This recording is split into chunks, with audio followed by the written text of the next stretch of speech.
It's hard to make friends as an adult. Well, not after listening to this episode. Dr. Elizabeth Laugeson is a clinical professor in the Department of Psychiatry and Behavioral Sciences at UCLA. She's a licensed clinical psychologist and the author of The Science of Making Friends. She serves as director of the UCLA Tarjan Center, a university center for excellence in developmental disabilities, and is the founding director of the UCLA PEERS Program, which stands for Program for the Education and Enrichment of Relational Skills. And that's what we talk about. As the creator of the PEERS Social Skills Program, Dr. Laugeson has pioneered evidence-based treatments for individuals from preschool to adulthood, focusing on friendship, dating, and employment.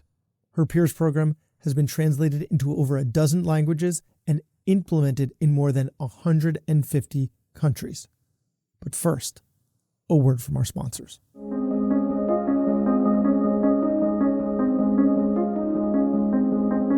Hey there, it's Brad. As someone who's passionate about podcasting, I've always thought there should be more support for physicians who want to share their stories and expertise. That's why we're launching Doctor Podcast Network. We're bringing together a community of physician podcasters with one goal in mind: to provide the tools, connections, and resources you need to grow your show. So whether you've been podcasting for a while or maybe you're just starting, we've designed this network to support you every step of the way, and we're going to help each other rise, not compete. If this sounds like something you'd benefit from, we'd love for you to join us as we get closer to launch. So you can sign up at drpodcastnetwork.co for early access. Stay tuned for more details in the coming weeks. Really looking forward to what we can create together. Doctor Podcast Network, where doctors podcast.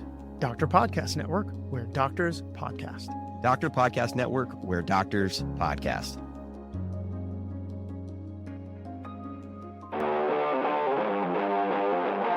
You're listening to Succeed in Medicine, the show for practicing physicians who want to master the parts of their career and life that med school never prepared us for. From interpersonal skills to career navigation to the essential information every physician needs. I'm Dr. Bradley Block, and in every episode, we bring you brass tacks advice and immediately applicable insights from world-class experts so you can feel prepared wherever your MD takes you and build a life in medicine that's sustainable, rewarding, and actually worth all those years of sacrifice. Dr. Liz Laugeson, thank you so much for being on the podcast. Nice to be here, Brad. Thanks for inviting me.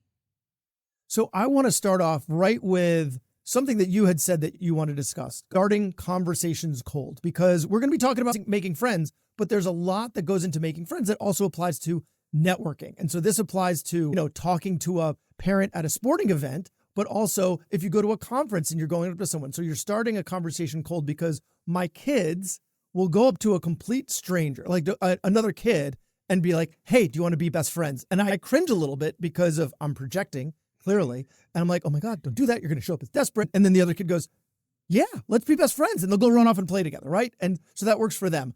If I go to a conference and go up to someone and say, hey, do you want to be best friends? Yeah, it's not going to go up so well. So for adults starting conversations cold, how do we do this?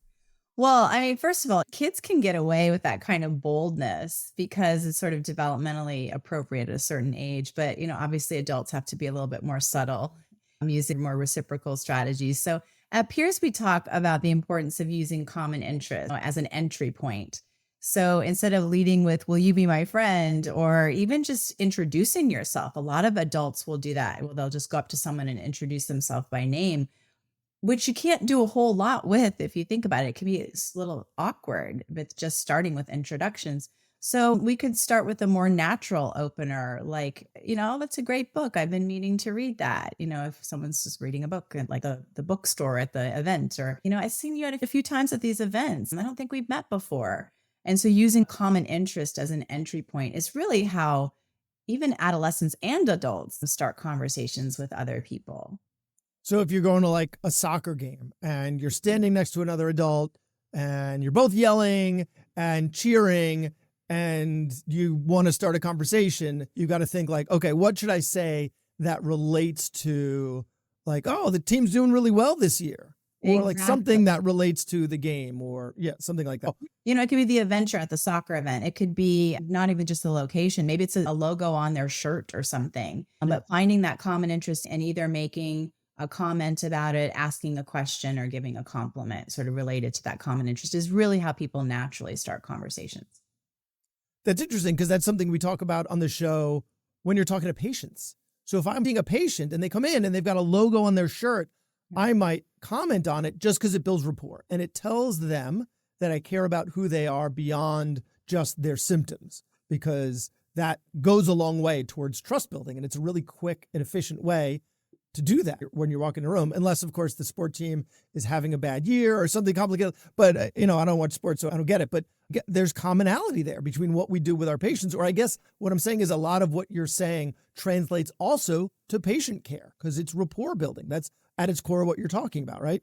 Yeah, absolutely. I mean, I think what you just demonstrated there is a really good way to interact with the patient. And as you said, build rapport and ultimately build trust by just finding some common ground and being human and finding things to talk about beyond what they're there to see you about. I think that's an important part of good patient care that can easily be ignored, but isn't so hard to establish that rapport, really. If you think about it very simply as let's find some sort of common interest.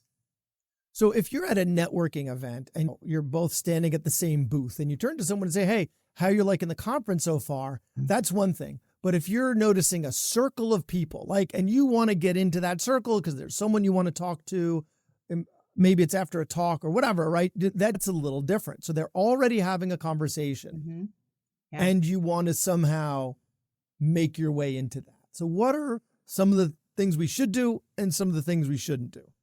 Yeah, I mean, if you break down the steps that people follow for what we call peer entry, this is entering, in this example, a group conversation that's already taking place.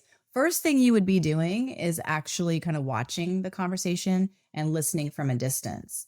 And you're really eavesdropping, but you don't want to look like you're eavesdropping. So what a lot of people will do is they'll use a prop like a phone, or maybe it's the conference program or something.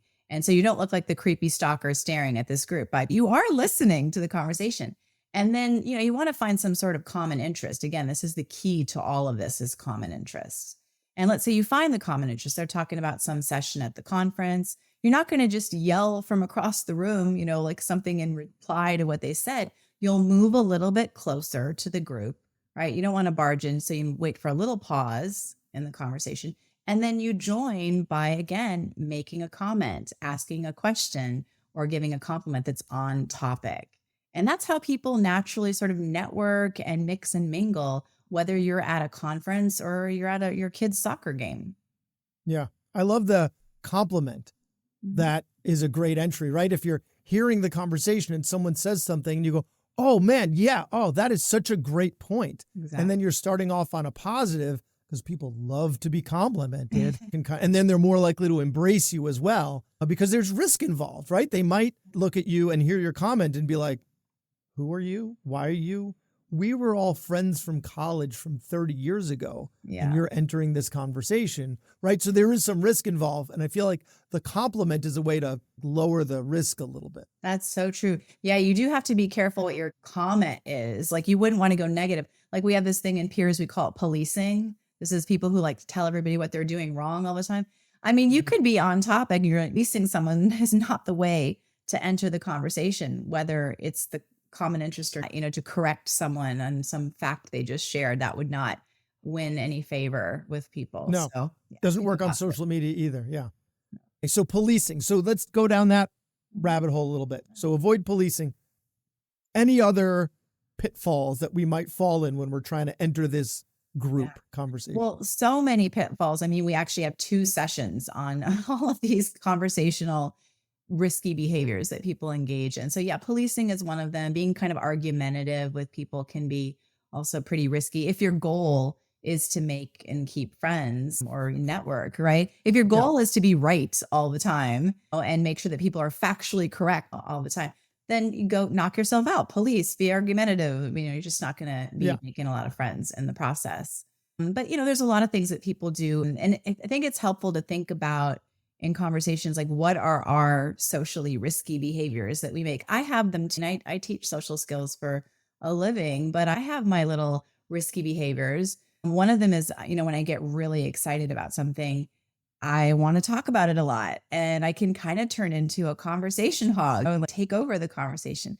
So I have to constantly be checking myself and making sure that I'm pausing once in a while and letting other people talk and asking questions of other people. And so it's important to kind of look inward and think, well, is this a reciprocal conversation? Are we trading information back and forth? That's where I'm sharing a little bit about me and my thoughts. You're sharing a little bit about you. And ultimately, this is again going to be focused on common interests. Yeah, I have that problem sometimes where someone brings up something related to misinformation or pseudoscience, and I police the conversation and, information dump on them, and because I just can't help myself. Yeah. But there are situations where someone might have social anxiety, right? And so they might be over correcting. So how do we know if we're not being so self-conscious about it that we're inhibiting our ability to connect because we're so worried about how we come off versus appropriately balancing the give and take? Well, I think you have to be your authentic self. And if how you're acting doesn't feel authentically you, then that could be something we call masking or camouflaging. And that can create a lot of additional anxiety in social situations. So we have to be motivated to want to follow some of this social etiquette that we're talking about. And if it becomes challenging, then we might have to abandon those practices at times. I just mentioned that one of my social risky behaviors is conversation hogging. And sometimes I just do that because I just really need to in that moment.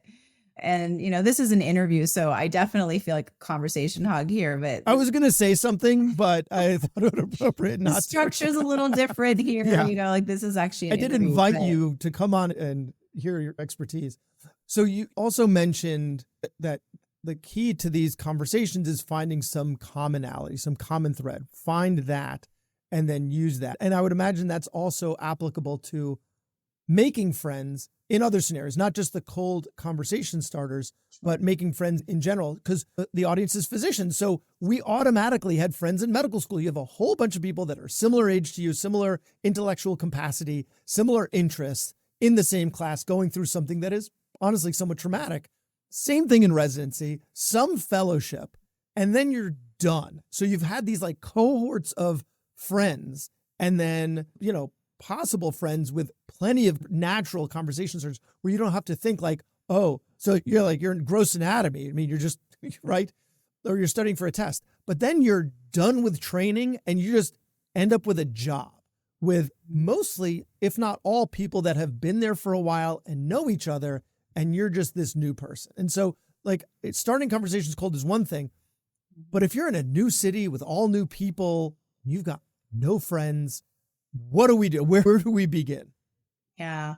Well, I first just want to say that it's completely normal to find it harder to make friends in adulthood, especially after leaving a structured environment like medical school or residency.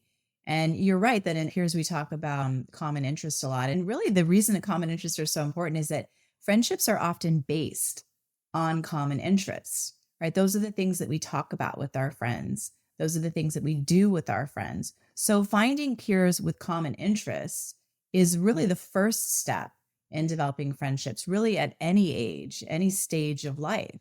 And so thinking inwardly, what do I enjoy doing?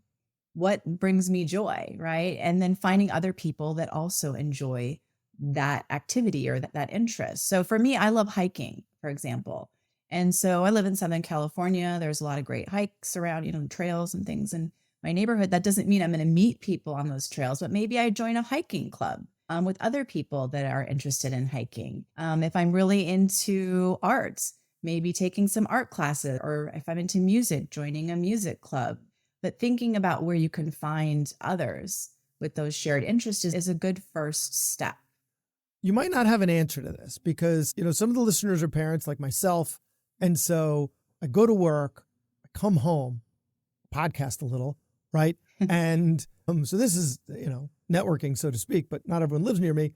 But then I'm managing my kids' stuff a lot of the time. And so my interests are not my interests, right? I'm spending the time at a dance recital or a soccer practice or a swim meet or a lacrosse game, which are not my interests. And I really don't have much time at this point in my life for my interests. And so again, you might not have an answer for this, but I still want to have friends, right? Yeah. And for those listening who are my friends, I love you guys. Thank you for listening.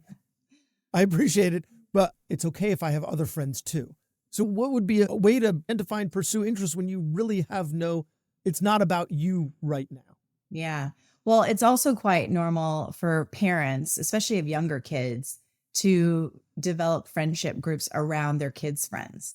Really, really common that happens because you're taking them to soccer practice and they've got little league and you're constantly carting your kids around to their social and recreational events. And so you end up interacting with other parents and parents start hanging out. But even within that friend group where the commonality is your kids, there's still common interests that people identify. Maybe it's sports, maybe it's a sports team. Maybe you get together and watch the Super Bowl together, or you root for your favorite team, or maybe root against each other, but you both enjoy the sport. So even within those social contexts, people still gravitate towards the people that they have common interest with. Think about it. You've been around colleagues or the parents of your kids' friends where you don't have a lot in common. And those are usually the people that you find it harder to talk to. It's harder to connect, you often say, but really what it is you just don't have a lot to talk about. So it doesn't mean you can't be friendly with those people and be in the same friendship circle. It's just a little bit harder to communicate and to connect. So I'm stuck with my kids, friends, parents for now until I have enough time to pursue other interests. Again, guys, I know you're listening. I love you, but I'm just speaking, hypothetically. Hypothetically, yes. Yeah. Okay. Okay. So in your book, you talk about get-togethers, right? And so in adulthood, we own our homes now, right? We're not kids anymore. This is my house. I can have a party at my house. I can have a gathering in my backyard. And so how do you organize a successful get-together? Like, how are you defining that? And what are the rules? Yeah, well, I think in terms of friendships, initiating plans and having get-togethers is really a core strategy, right, for building and expanding those relationships. And I think a key to successful get-togethers is to really match, first of all, the setting to the stage of the friendship, right? So for newer connections, you might want to keep it casual at first, right? Maybe like coffee or lunch, or maybe like a small group happy hour or something that you're getting to know each other a little bit better. And then from those more established friendships, that's where you might be hosting someone in your home, right? And keeping it and maybe making it a little bit more personal, like a dinner at your home or going out somewhere with someone. But again, getting back to those common interests, you usually make your plans around common interests, especially when you're having more of those one-on-one, more intimate get-togethers, because those activities tend to be more, activity-based, really. And the activities tend to be based on those common interests because friendships are often, again, based on common interest. So I think first thinking about what is your level of acquaintance with this person or this group of people? Are you keeping it casual or are you going more formal? And what are you going to do? Just hanging out. Kids do that sometimes, right? They say, let's just hang out. And then you get together, you can picture the two teenagers on the couch going, well, what do you want to do? I don't know. What do you want to do? Like, you don't want to do that. We're not much further ahead. Yeah. You want to make a plan, right? You have something to focus on when you get together.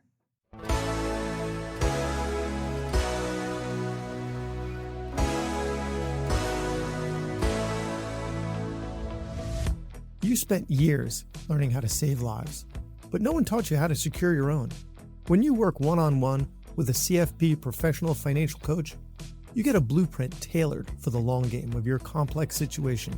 At My Financial Coach, they help physicians choose the best strategy to optimize your annuities and investments, implement tax-saving strategies, and tackle debt like your student loans or mortgage while refining your path to retirement.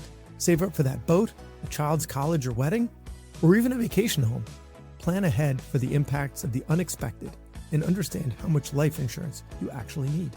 Project how getting married, raising children, or taking care of an aging parent affects the progress toward your goals. Advice-only financial planning through a fixed monthly subscription, not commissions, to keep planning unbiased and in your best interest. A financial plan isn't just about your money, it's about your future. Visit myfinancialcoach.com/physician's guide to doctoring to meet with a financial coach and find out if concierge financial planning is right for you. Again, myfinancialcoach.com/physician's guide to doctoring.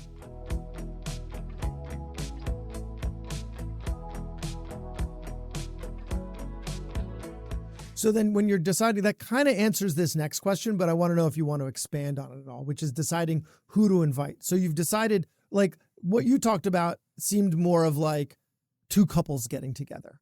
But what about a more like momentous social gathering, right? You're having a birthday party or a bunch of people over at the same time.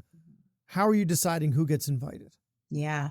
Well, when you're doing this, you need to consider inviting people who either share, again, those common interests or some kind of a shared identity. So maybe it's the parents of everyone in Little League, or there's something that kind of unites everyone.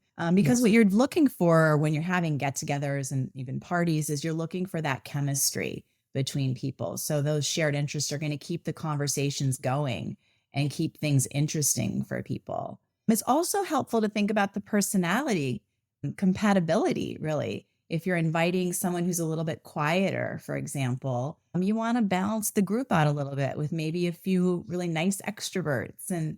But I think more importantly, really inviting people who actually enjoy being around one another. And that energy is going to be contagious, right? It's going to create a more welcoming and fun atmosphere for everyone. Yeah, it's interesting the way you explain that. I have 3 kids. Each time when they entered kindergarten, my wife, when she found out who their teacher was, would find out who else was in the class and would invite a bunch of kids, or I think usually all of them, and their parents over to our house for a pool party. And, the commonality was there. There was plenty of stuff to talk about because everyone was had a kid that was entering kindergarten. Oh, do you have any older kids? What teacher did they have? Like there was automatically, even though, we might not hit it off, there was automatically plenty of stuff to talk about. Yeah. And that's key. It really is something that a lot of people just do naturally and don't think about what they're doing. It just happens organically. But, not everybody comes hardwired that way and doesn't really know how to set up these kinds of social situations. And I think that's a really important point in this conversation is that these are things that can be learned. We can decode the social world for people who maybe have some difficulty navigating it. That is me. And the other person is my wife. My wife has no difficulty navigating all these social situations where everyone leaves that party thinking that she is their new best friend just because she has those skills. So I'm looking to learn, which is why you're on the show, because I'm looking to pick up some of these skills myself. And so one of the more complicated, I think, and it hasn't happened to me yet, thankfully, but is when you're friends with your kids' parents and the kids argue. And I don't mean a little argue, they argue all the time, right? They get upset. And by the end of the play date, they're best friends again, right? But I mean, they have some falling out and maybe they just drift into different social circles. So maybe they were friends and they're really not anymore because one became a skater and the other became really into ballet. Well, so how do you try to maintain the friendship even though there might be significant conflict among the kids? Yeah. So can you be friends with someone if your kids are no longer friends? I think that's what I'm hearing you ask. Yeah. I mean, that really depends on the maturity and the boundaries of the friendship or the strength of the friendship, even. If both parents can separate their relationship from their children's, then yes, right? But it's going to require some open communication and an agreement that you won't let the kids conflict or just the lack of friendship between the children. Maybe they just drift apart, but you won't let that dominate your dynamic. And so kind of even setting a boundary would be helpful. Saying something like, I really value our friendship and I hope we can keep that separate from what's happening between our kids, and like really just acknowledging it. I think if you don't talk about it, the conflict and the awkwardness is always there. Well, because one might make an assumption and then based on that, the other one makes an assumption and then it just escalates from there because nobody's saying anything. And if you put it out there, again, it's risky, right? Because they might reject you. They might say, no, I'm good. We don't have to be friends. Well, the truth about that, Brad, is, friendship is a choice, right? We don't get to be friends with everyone and everyone doesn't get to be friends with us.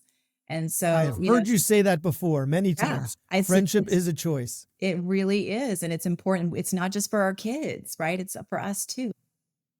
We were talking about the difference between my wife's set of social skills and mine. And before the show, you had mentioned that you wanted to talk about ecologically valid social skills, which is, like you said, can be learned. So first, let's talk about what that even means. When you say ecologically valid social skills, what do you mean?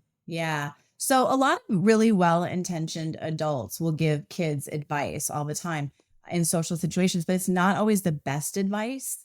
So for example, it's the first day of school and your kid doesn't know anyone. What will most parents tell their kid to do to meet new people? Well, they'll probably say, go up and say hi to people, go up and introduce yourself, go talk to them. Yeah. But Fine in kindergarten. That's yeah, fine right in in kindergarten, want to That be my flies, best friend. yes. You can get away with Yes. that. You're High so school, right. yeah, not High so. school, middle school, no, not so much. And if you've ever thought about what that would look like, imagine a kid in middle school walking up to kids at school. Hi, I'm Brad, or hi, I'm Liz. What are people going to think of us? They're going to think that's kind of strange or odd. That's not really how people meet each other. It's more the description that I gave earlier about how you join conversations with people, right? Or to start a conversation, you find that common interest. If there's going to be introductions, they come later. So where ecologically valid social skills comes into play is that we want to be giving good advice, right? We want to teach what people actually do naturally when they're successful at making friends. That's what's ecologically valid. And the tricky thing for a lot of parents is that just because you might have good social skills or your wife has good social skills, that doesn't mean that you know how to teach good social skills. It would be really easy for anyone that's very good at making friends to still tell their child, go up and say hi or go up and introduce yourself.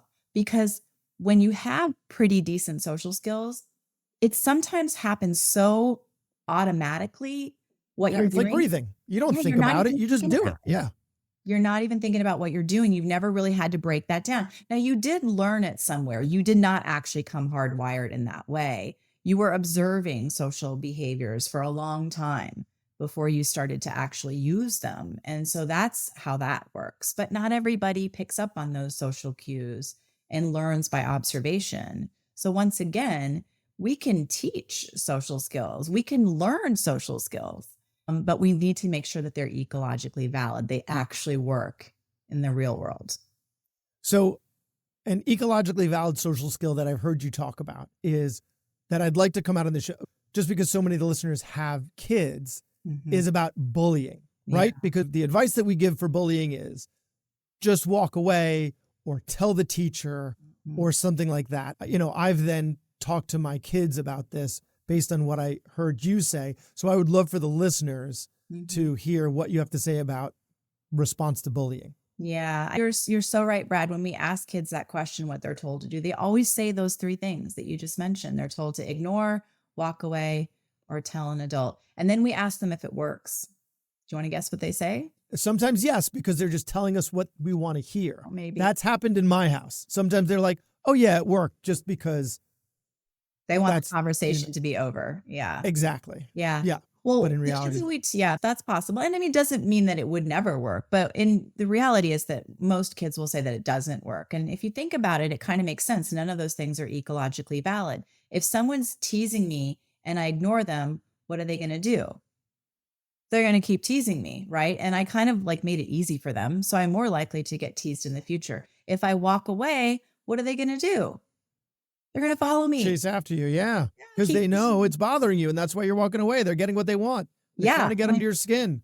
And I made it easy, right? It's so easy to tease me. I didn't do anything, right? And then if I go tell someone, now what do they want to do?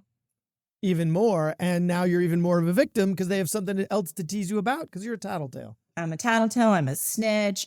And they're going to try to retaliate because I tried to get them into trouble. So none of those strategies are actually very helpful in teaching kids. And yet adults, parents across the globe, even teachers, give kids that advice. Now, if you look at what actually works in reality, it's none of those things. It's actually kids who are being teased who are able to escape that. They do this very simple thing where they give a very short comeback that shows what the person said didn't really bother them. So, and they'll say things like, well, whatever, or yeah, or am I supposed to care? Is that supposed to be funny? Big deal. So what? Who cares? They roll their eyes, they shrug their shoulders, and they make it not fun for the person who's teasing them. In fact, it's even a little bit embarrassing because you're acting like what they said was kind of stupid or not important. In this process, if you're getting into the mind of the teaser, what are they trying to get you to do? What do you think? They're trying to show dominance. Yes, they want to control you. They might even say, watch to see what I can get Liz to do, right? But they Yeah. want to get a reaction. They want to get you upset or mad or sad. Even teasing back is fun for them. So if we do any of those things, we're actually reinforcing that behavior. We're reinforcing them wanting to tease us because it's fun. So we're taking the fun out of this equation, right? We are acting like what they said didn't bother us. And that's another example of an ecologically valid social skill. That is what we want to teach our kids to do in these very challenging social situations. But back to the adults, because this was the primary focus. That's just such amazing advice that I wanted to make sure that we got out there for our parents. But because the primary focus of this interview was making friends as an adult, I just want to go back there for a moment. We are running out of time. Are there any other ecologically valid social skills that would be applying to adults that you want to make sure that we get out there to the listeners? Yeah, I mean, I think we did a good job of talking about some of the conversational aspect. And there's a lot more to it. But, in terms of, again, always looking for those common interests, that should be your goal in any conversation. Keep it reciprocal, keep it back and forth, ask questions, answer your own question, and look for those common interests. But I think one area we haven't touched on that I think is also really important is related to conflict. Sometimes even among the closest of friends, we have arguments or disagreements with our friends, with our partners as well, with our kids, coworkers even, and we need to know how to resolve those conflicts. And if they're not too explosive and they're not too frequent, these conflicts don't have to harm our relationships. And so that might be an area that we could talk about if you're interested.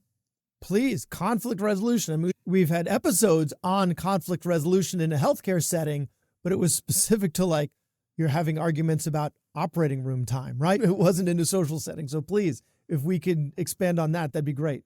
I mean, this could probably apply to that as well, like operating room time, any kind of conflict. I mean, it always begins if you're responding, let's say, to any kind of disagreement or argument. Always got to start with keeping your cool, right? Don't want things to escalate. And you need to listen to what the other person is saying. That's very, very important. You need to know why they're upset.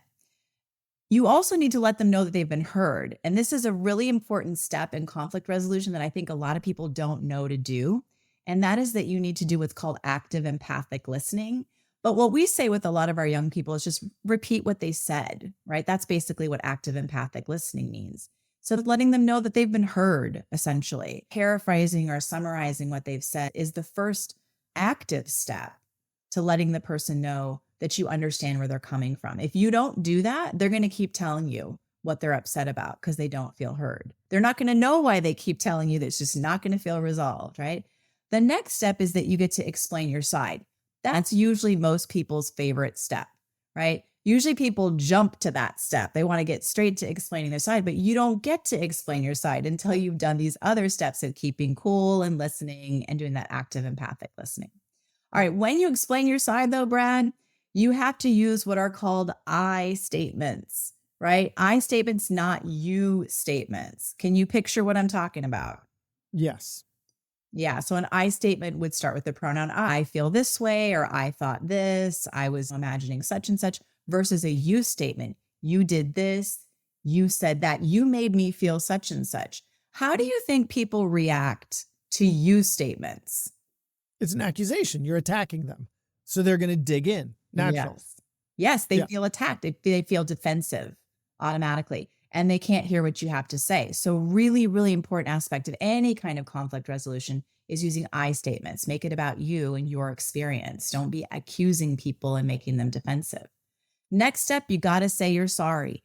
Even if you don't think you did anything wrong, you need to find a way to let this person know that you feel bad about what happened, right? Even if it's just something like, I'm really sorry that we had this misunderstanding, or I'm really sorry that I made you feel that way, or whatever it is, they need to know you feel bad if you want to solve the problem. And that is the final step too, is to try to solve the problem. You can't always fix what's happened, but a lot of times trying to solve the problem is future oriented. What you might do differently next time, asking them to do something differently next time, even asking them what they need you to do differently is often a way to try to solve the problem. But the key here is that those are steps that we follow. They need to be followed in a certain sequence, and we have to do every step if we want this argument or disagreement to be over.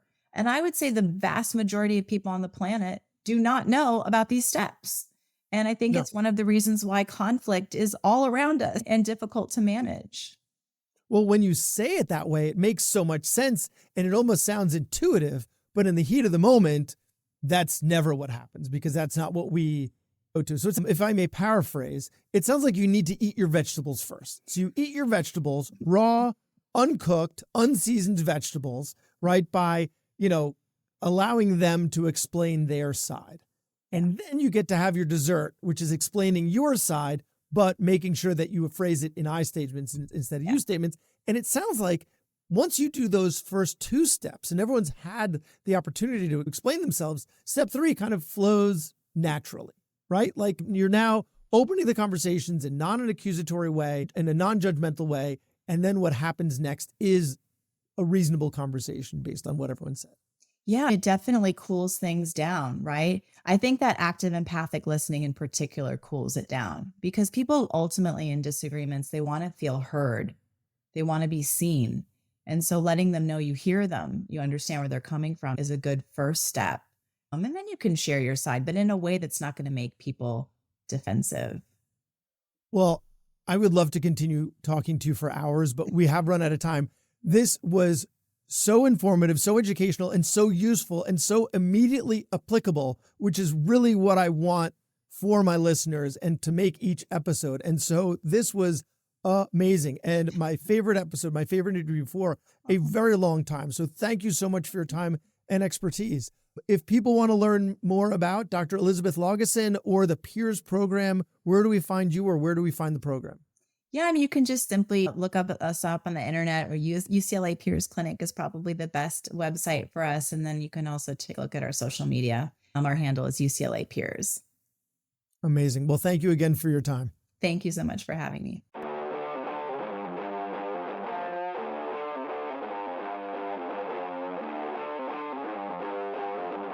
Thanks for listening. I have a favor to ask. You listened to the episode until the end, which means either you fell asleep or you really liked the episode. So please write us a 5-star review, take a screenshot, and email it to me so I can send you a quick guide on how to earn patient trust in 20 seconds or less. Email me at brad@physiciansguidetodoctoring.com and feel free to suggest a topic or guest. I take your requests seriously. The views expressed on this episode are those of the interviewer and the interviewee and do not represent the views of their employer or even their significant other. Even though the magic of podcasting makes it sound like I'm talking directly to you, this is not a doctor-patient relationship, and this is not medical advice, or financial advice, or legal advice, or really any advice. Thanks again for listening to Succeed in Medicine.